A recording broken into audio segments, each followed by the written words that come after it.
The console war might be long since over. Clearly, Xbox not the not the winner there.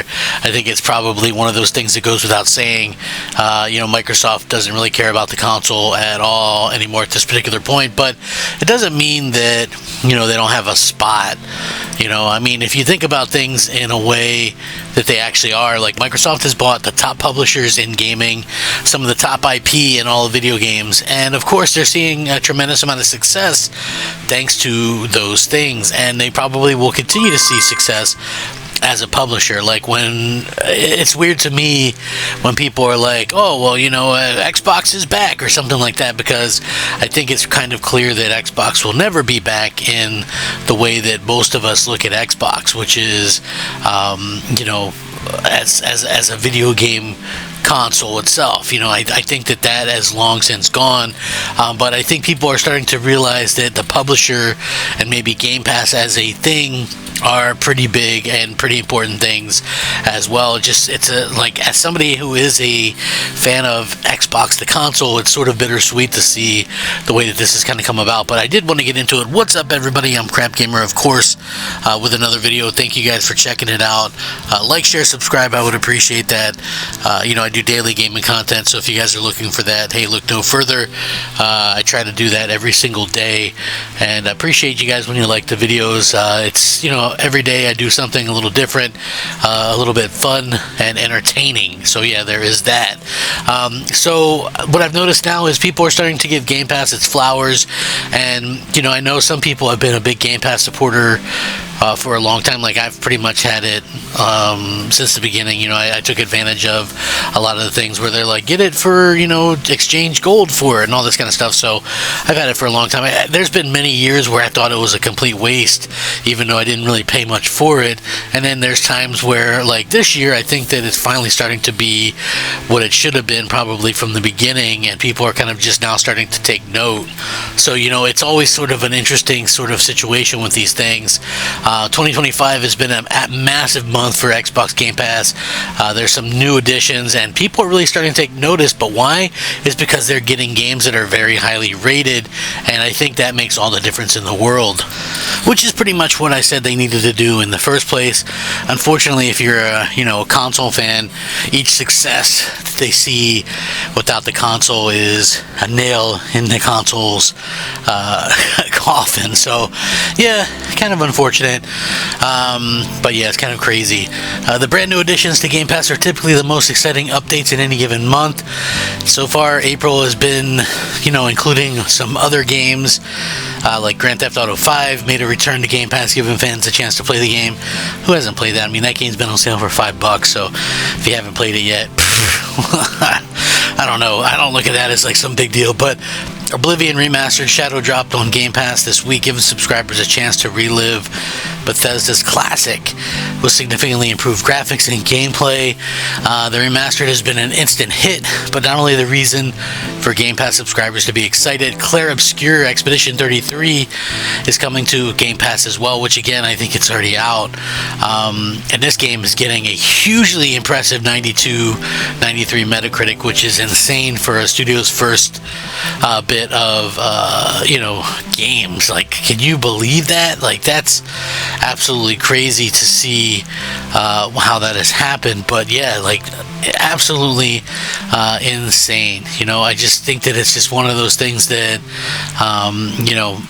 kind of happens, and we see that Microsoft is out there kind of doing these weird things, and again, things are a little bit strange at this particular point, but hey, at least Game Pass and Xbox as a company selling games or whatever is very interesting. But Blueprints is another game that's in Game Pass. Like, these day one games are getting pretty huge. Them stealth dropping Oblivion is crazy. If it wasn't enough, Blueprints was added to Game Pass earlier in the month.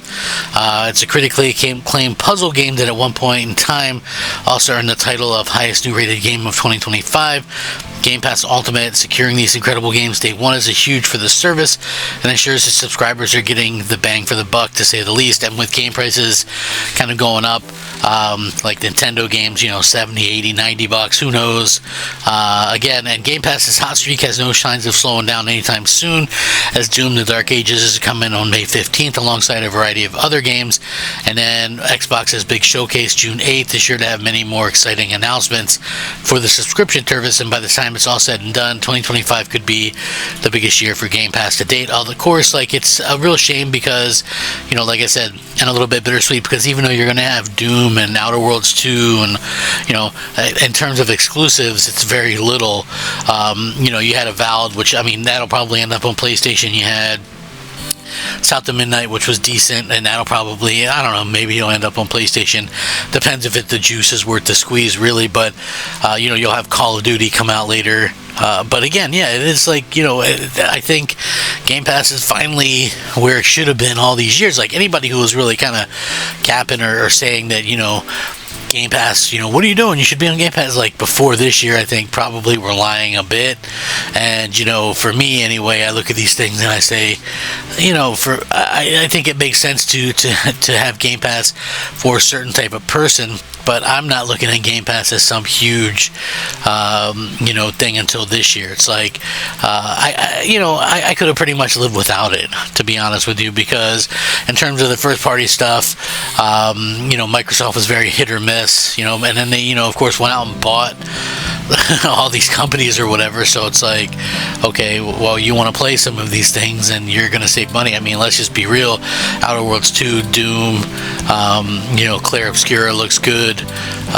These games, Oblivion remake or remaster, whatever, looks pretty good. So these games alone, you're talking, if we're going to play just all the first party stuff and maybe a couple other things, maybe $1,000 if you were to buy all that stuff. But you're able to kind of go out there and play in a different type of way, and again, I find that to be pretty incredible pretty incredible in all honesty. So we'll see how this kind of works out or whatever, and if Microsoft can make some kind of changes to make this work in a good way, in a positive way for Xbox, for the console itself. We'll see if that can happen. I don't know what the future holds. I don't know what Microsoft's plan is, but at the end of the day, you have to be able to have things that other companies don't have, and maybe that is Game Pass. I don't know. I'm not sure that Game Pass is going to suddenly just pick up and do like these incredible things, but over the last 8 years, if somebody wanted Game Pass, I think that pretty much you already had it, or you didn't. So yeah, it's sort of strange to me to see people are finally starting to give it its flowers. But I also, at the same time, I'm very realistic about it when I say I don't really think that that it's going to help in terms of, is Xbox going to suddenly go out there and start selling a bunch of consoles and things like that. I don't really look at that as something that's going to happen. But again, you never really know what's going to happen. Anything can happen. Some people could go, it's such a good deal. It's weird to me that Microsoft doesn't have more Xbox consoles out there ready to sell or ready to do anything. It just always seems like they don't have enough for whatever reason, and I'm not really sure exactly why.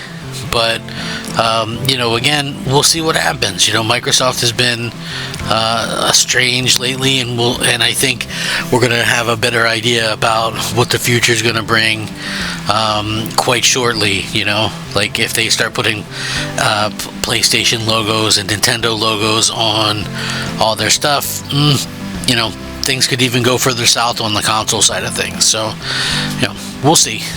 Like I said, at this particular point, I always look at these things and I think, Microsoft could be in a much better place right now if they had just believed in their own platform and their own console. And the fact that they didn't is, a little bit disheartening. But, again, they could change at a drop of a hat. They usually do. So how do you guys feel about this stuff, though? Are you guys finally catching on to Game Pass? I think could be a double-edged sword. I like, part of me believes that Microsoft is desperately trying to get people to go out there and, you know, and not buy consoles and not buy games, and they want people to do that kind of stuff.